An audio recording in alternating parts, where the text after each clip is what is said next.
Hello दोस्तों, मेरा नाम है हिमांशु शर्मा और स्वागत है आप सबका एक और नए वीडियो में। आज इस वीडियो में हम जिस टॉपिक के बारे में बात करने वाले हैं वो टॉपिक पिछले 2-3 दिनों से बहुत ही ज़्यादा चर्चा में है, बहुत ही ज़्यादा हॉट टॉपिक है। और टॉपिक क्या है? बुकर प्राइज़ का। तो पूरी दुनिया में बुकर प्राइज़ की चर्चा है क्योंकि ये एक इंटरनेशनल अवार्ड है। पूरी दुनिया से किताबें इकट्ठी की जाती हैं और फिर उनमें से कोई एक किताब सेलेक्ट की जाती है। ठीक है, और वो इतना इजी नहीं है। मतलब आप सोचो कि लगभग 200 कंट्रीज हैं पूरी दुनिया में और वहां से किताबें पिक करना बेस्ट वाली, और फिर उन बेस्ट में से भी बेस्ट पिक करना, ये एक बहुत लंबा चौड़ा प्रोसेस है। इसमें बहुत टाइम लगता है, किताबों को पढ़ा जाता है, उसके बाद जज किया जाता है। क्लियर? तो पूरी दुनिया में ये बुकर प्राइज जो है ये बहुत ही हॉट टॉपिक है, चर्चा का विषय है।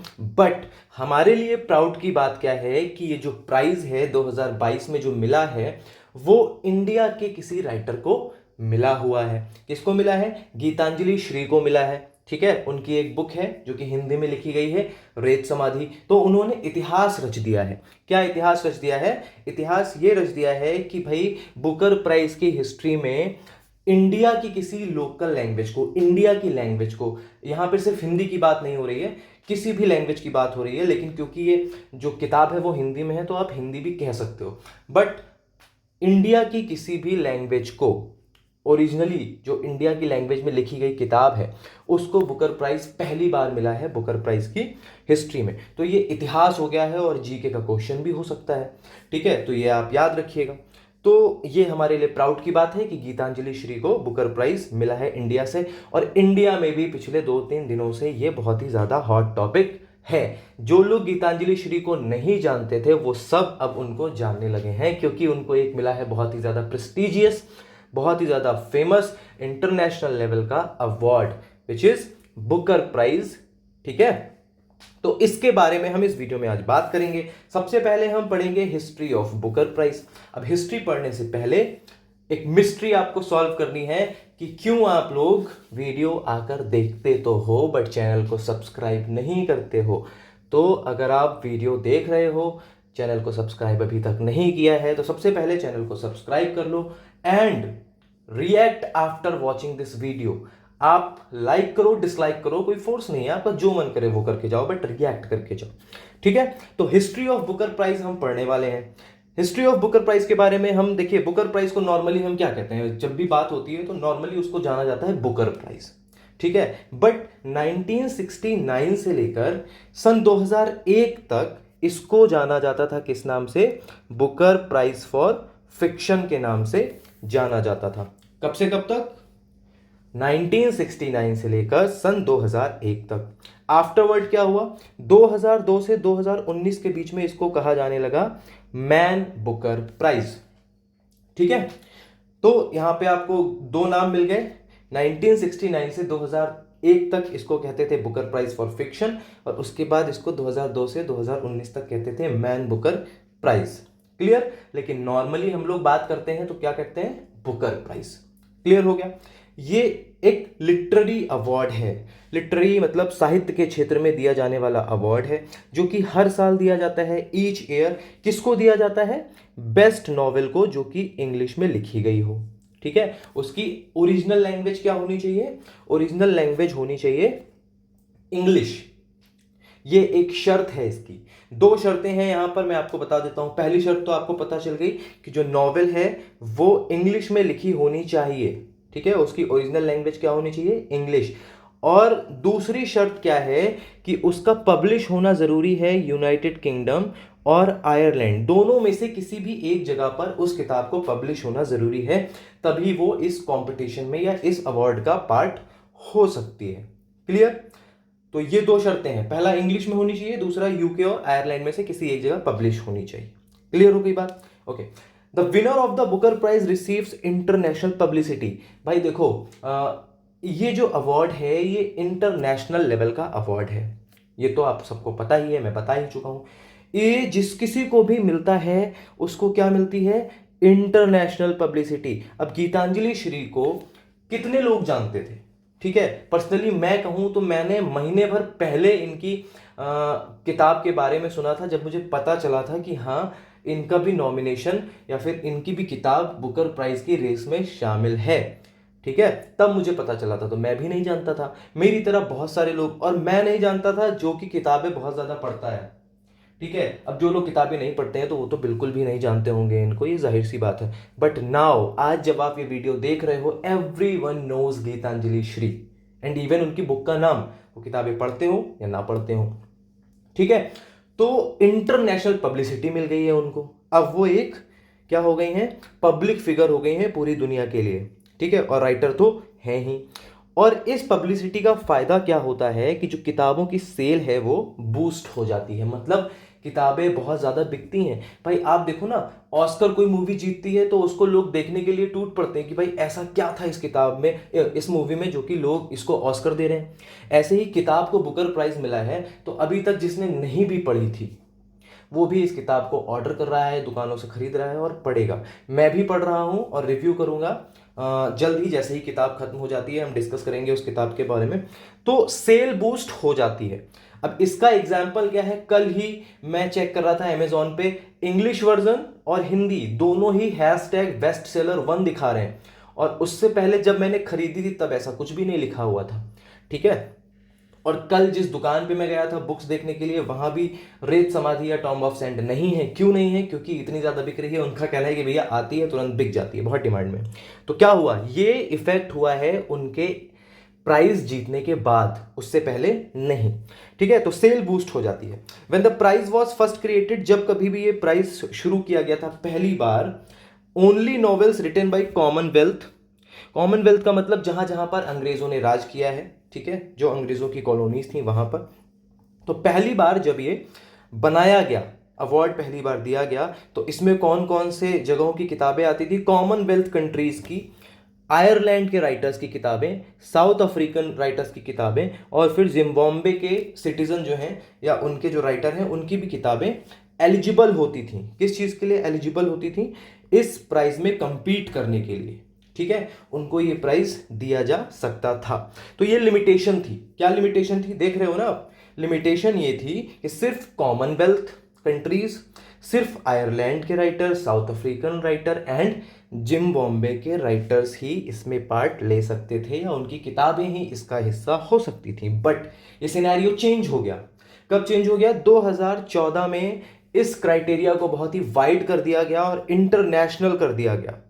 ठीक है, कोई भी इंग्लिश लैंग्वेज में लिखी गई नॉवेल इसका हिस्सा हो सकती थी, no matter from which country, किसी भी देश की हो। अब ये क्राइटेरिया जो था कॉमनवेल्थ वाला, ये सब खत्म हो गया।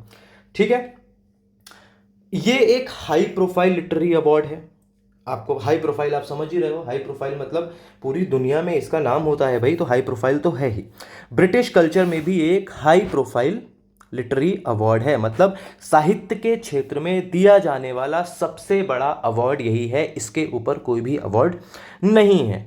ठीक है, द बुकर प्राइज, जो बुकर प्राइज है, जाहिर सी बात है कि एक बहुत ही ज़्यादा, जिसको भी मिलता है उसको एक बहुत ही ज़्यादा फैन बेस मिल जाता है, उसको पब्लिसिटी मिल जाती है। क्रिटिक्स किताबों को पढ़ते हैं, लोग जो ज्यूरी में होते हैं वो किताबों को पढ़ते हैं और लोगों को लॉन्ग लिस्ट में सेलेक्ट करते हैं। 2 लिस्ट बनती हैं, सबसे पहले लॉन्ग लिस्ट में सेलेक्ट होती हैं कुछ किताबें, और फिर उन किताबों को दोबारा से जज किया जाता है, और फिर वो शॉर्ट लिस्टेड होती हैं, और उसके बाद उसमें से किसी एक किताब को दिया जाता है हमारा बुकर प्राइज। ठीक है, तो 2 लिस्ट हैं यहाँ पर, एक है हमारी शॉर्ट लिस्ट और दूसरी है लॉन्ग लिस्ट। तो लॉन्ग लिस्ट बनती है पहले, देन उसके बाद शॉर्ट लिस्ट बनती है। ठीक है, चलो ये तो बात हो गई बुकर प्राइज की। अब यहाँ पे आपको पता है, मैंने अभी आपको बताया, बुकर प्राइज के लिए जरूरी है कि किताब का ओरिजिनली इंग्लिश में लिखा होना चाहिए, आयरलैंड और यूके में पब्लिश होनी चाहिए, 2 शर्तें हैं। बट एक सिस्टर प्राइज भी है बुकर प्राइज का, जिसको कहा जाता है इंटरनेशनल बुकर प्राइज। ठीक है, जो कि गीतांजलि श्री को मिला है। अब इसकी क्या शर्त है? इसकी शर्त यह है इंटरनेशनल बुकर प्राइज की, जो कि एक सिस्टर प्राइज है, ये उन किताबों को दिया जाता है जो ओरिजिनली इंग्लिश में लिखी नहीं गई हैं, बट उनका ट्रांसलेशन इंग्लिश में किया गया है, और वो यूनाइटेड किंगडम में या आयरलैंड में आफ्टर ट्रांसलेशन पब्लिश हुई हैं। ठीक है, यूके और आयरलैंड में उनका पब्लिश होना जरूरी है आफ्टर द ट्रांसलेशन। तो ये किसी भी लैंग्वेज की किताब हो सकती है। ठीक है, तमिल हो, मलयालम हो, कन्नड़ हो, मैंड्रिन हो, हिंदी हो, गुजराती हो, अगर ये इंग्लिश में ट्रांसलेट हो गई है और आयरलैंड और यूके में पब्लिश हो गई है, देन ये इस प्राइज में, इस रेस में हिस्सा ले सकती है। ठीक है, तो this is all about international Booker prize. तो जो गीतांजलि श्री को प्राइज मिला है वो इसी कैटेगरी का सिस्टर प्राइज मिला हुआ है, क्योंकि उनकी ओरिजिनल किताब जो है वो रेत समाधि है, हिंदी में लिखी गई है। ठीक है, और उसको ट्रांसलेट किया गया है इंग्लिश में, फिर उसके बाद वो यूके में पब्लिश हुई और अब उनको अवार्ड मिल गया है। ठीक है, खुशी की बात है। आगे बढ़ते हैं। अब ये देख लीजिए, ये है वो ओरिजिनल किताब, ये है वो ओरिजिनल किताब रेत समाधि, जो कि गीतांजलि श्री ने लिखी हुई है। ठीक है, इसका ही ट्रांसलेशन किया गया है इस रूप में, द टॉम्ब ऑफ सैंड। और किसने ट्रांसलेट किया है? डेजी रॉकवेल ने ट्रांसलेट किया है। आप इनकी फोटो गीतांजलि श्री के साथ पिछले 2-3 दिन से इंटरनेट पे देख ही रहे होंगे। तो ओरिजिनल किताब कौन सी है? दिस इज ओरिजिनल बुक रेत समाधि and this is the translated book by Daisy Rockwell, जिसका नाम है टॉम्ब ऑफ सैंड। अब देखो ये नया कवर बना के इन्होंने लिख भी दिया है, winner of the international Booker prize 2022। ठीक है, अब ये क्यों लिखा गया है? इसके लिखने में भी मार्केटिंग है। अब जब बुकर प्राइज का नाम लिख गया है तो जाहिर सी बात है कि बहुत ज्यादा बिकेगी। ठीक है, तो ये बुक है। टॉम्ब ऑफ सैंड के बारे में अब बात कर लेते हैं। ये तो अभी तक तो हम हिस्ट्री पढ़ रहे थे, अब हम गीतांजलि श्री और उनकी किताब के बारे में बात करेंगे। टॉम्ब ऑफ सैंड जो है गीतांजलि श्री ने लिखी है। ठीक है, टॉम्ब ऑफ सैंड क्या, उन्होंने तो रेत समाधि लिखी थी, बट लेडी रॉकवेल ने इसको ट्रांसलेट करके नाम दिया है टॉम्ब ऑफ सैंड। जाहिर सी बात है दोनों की रजामंदी और दोनों के साथ काम करने से ये काम हुआ है। ऐसा नहीं है कि जो रॉकवेल है उन्होंने बुक उठा ली थी और को ट्रांसलेट करके पब्लिश कर दी। ठीक, ऐसा नहीं होता। तो टॉम्ब ऑफ सैंड किसने लिखी है? गीतांजलि श्री। भाई देखो, ट्रांसलेशन उन्होंने किया है लेकिन ओरिजिनल स्क्रिप्ट किसकी है? वो तो गीतांजलि श्री की है। तो tomb of sand written by Geetanjali Shree and translated by Daisy Rockwell. Sorry, अभी मैं लेडी रॉकवेल कह रहा था, डेजी रॉकवेल। और 2022 का इंटरनेशनल बुकर प्राइज उनको मिल गया है फॉर दिस ट्रांसलेटेड फिक्शन। ये एक फिक्शन है, नॉवेल है। ठीक है, नॉन फिक्शन नहीं है। Tomb of sand is the first book originally written in any Indian language. ठीक है, देखो इंडिया में बहुत सारी लैंग्वेजेस हैं, पूरे इंडिया में हिंदी नहीं बोली जाती है, उत्तर भारत में ही कुछ राज्यों में हिंदी बोली जाती है। तो यहाँ पर हिंदी की बात नहीं की गई है, यहाँ पर क्योंकि इंडिया को रिप्रेजेंट कर रही थी ये किताब, तो वो इंडियन लैंग्वेज की बात कर रहे हैं। अब इंडियन लैंग्वेज तो बहुत सारी हैं, तो किसी एक का नाम नहीं ले रहे हैं, उन्होंने एक कॉमन वर्ड यूज कर लिया है, एनी इंडियन लैंग्वेज। किसी भी भारतीय भाषा में लिखी गई पहली किताब को इंटरनेशनल बुकर प्राइज मिला है, तो टॉम्ब ऑफ सैंड वो पहली किताब है। ठीक है, एंड फर्स्ट नॉवेल है जो कि ट्रांसलेट की गई है हिंदी से इंग्लिश में, और पहली किताब है जो हिंदी में लिखी गई है और उसको इस अवार्ड से रिकॉग्नाइज किया गया है या ये अवार्ड दिया गया है। कहानी क्या है? कहानी एक 80 साल की बूढ़ी महिला की है जो अपना सब कुछ खो चुकी है एंड अचानक से उसके अंदर बहुत सारी इच्छाएं जागती हैं बहुत कुछ पाने की, और वो कैसे कैसे इस रेस में या इस पूरी यात्रा में आगे बढ़ती है, वो सारी चीज़ें यहाँ पर दिखाई गई हैं। उसमें कई सारी हंसी ठिठोली भी है, एडवेंचर भी है। ठीक है, हाईली अनकन्वेंशनल है। तो ये एक छोटी सी क्या बोलते हैं, समरी है इस किताब की, और ज़्यादा तो मैं आपको तभी बता पाऊंगा जब मैं इसको पढ़ लूँगा, इसका रिव्यू करूँगा। ठीक है, तो रिजल्ट क्या है, ये कहानी जो है बहुत ही ज़्यादा इंगेजिंग हो गई है, फनी हो गई है, ओरिजिनल तो है ही। ठीक है, और बहुत सारी चीज़ें इसमें सीखने के लिए मिलती हैं। ये एक कह सकते हो emotional and funny roller coaster ride की तरह ये किताब है। ठीक है, ये किताब आपको दिखाती है कि बॉर्डर्स का क्या इंपैक्ट पड़ता है, वो बॉर्डर किसी भी तरह के हों, क्योंकि इसमें इंडिया और पाकिस्तान के जो पार्टीशन वाली बात है वो भी दिखाई गई है। तो डिस्ट्रक्टिव इंपैक्ट क्या होता है बॉर्डर्स का, उस बारे में ये किताब बात करती है। और वो बॉर्डर कैसे भी हो सकते हैं, रिलीजन का बॉर्डर हो सकता है, यानी कि जो हिंदू मुस्लिम सिख ईसाई ये जो बाउंड्रीज बनी हुई हैं ये हो सकता है, कंट्रीज के बॉर्डर हो सकते हैं, या फिर जेंडर के बॉर्डर हो सकते हैं, लिंग भेद जो होते हैं उसके बॉर्डर हो सकते हैं। तो इन सारी चीज़ों के बारे में ये किताब बात करती है। ठीक है, तो ये तो एक छोटी सी क्या कहते हैं समरी हो गई है टॉम्ब ऑफ सैंड के बारे में। ठीक, लॉन्ग लिस्ट देख लेते हैं हम, बुकर प्राइज ने जो लॉन्ग लिस्ट बनाई थी। ठीक है, तो ये है लॉन्ग लिस्ट, इसमें ये इतनी सारी किताबें हैं, पैराडाइज है, हेवन है, love in the big city, happy stories, mostly Elena knows, the book of mother, more than I love my life, ठीक है, phenotypes, a new name, septology 6th and 7th after the sun and tomb of sand अपनी किताब the book of Jacob and cursed bunny. तो इसमें से ये है हमारी वाली किताब। हमें देखो अपनी वाली से मतलब है, ठीक है, क्योंकि हमारी वाली जीती है। अब इतना तो पार्शियल हुआ ही जा सकता है। उसके बाद इन किताबों में देखो कितनी किताबें हैं, देख लेते हैं।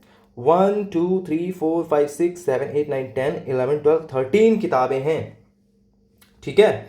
इनमें से शॉर्टलिस्ट बनाई गई और 6 किताबें अलग कर ली गई। ये है हमारी शॉर्ट लिस्ट। इसमें कौन कौन सी किताबें? Heaven, Elena knows, a new name, septology, ठीक है, tomb of sand, book of Jacob and cursed bunny. तो ये शॉर्ट लिस्ट है और इसमें से हमारी टॉम्ब ऑफ सैंड बाजी मार जाती है और बन जाती है विनर। Hip hip hurray. तो टॉम्ब ऑफ सैंड यानी रेत समाधि रिटन बाय गीतांजलि श्री को ये पुरस्कार मिला है और हमारे सबके लिए, हर भारतीय के लिए गर्व की बात है। और जाते जाते आपको ये भी बता देता हूं कि ये भारतीय भाषा में ओरिजिनली लिखी गई किसी पहली किताब को मिला है, लेकिन ऐसा नहीं है कि भारत में और लोगों को बुकर प्राइज नहीं मिला है या भारतीय मूल के और लोगों को नहीं मिला है। तो एक तो बुक है द वाइट टाइगर, जो कि नेटफ्लिक्स पे शायद लास्ट टू लास्ट ईयर एक मूवी भी आई थी, उसको मिला था। उनके राइटर का नाम मुझे याद नहीं आ रहा है। सलमान रुश्दी जो कि इंडियन ओरिजिन के हैं, उनको मिडनाइट चिल्ड्रन के लिए मिला हुआ था, ठीक है। एंड अरुंधति राय को मिला था किसके लिए? The God of small things के लिए। तो आगे भी, अभी तो ये शुरुआत है, और भी अवार्ड मिलेंगे साहित्य के क्षेत्र में और भारतीय भाषाओं की नॉवेल को मिलेंगे। And we are sure, I am sure कि ऐसा होगा। तो this is all about Ret Samadhi, this is all about Booker prize. And मैं कॉन्ग्रेचुलेट करना चाहता हूँ गीतांजलि श्री जी को कि उन्होंने इतनी बेहतरीन किताब लिखी है। मैं पढ़ूंगा, उसके बाद उसका रिव्यू करूंगा। तो आप इस वीडियो को देखो, जानकारी हासिल करो, वीडियो को लाइक करो, शेयर करो, कमेंट करो एंड अपना ख्याल रखो। मिलता हूं आपसे नेक्स्ट वीडियो में एंड तब तक के लिए बाय बाय।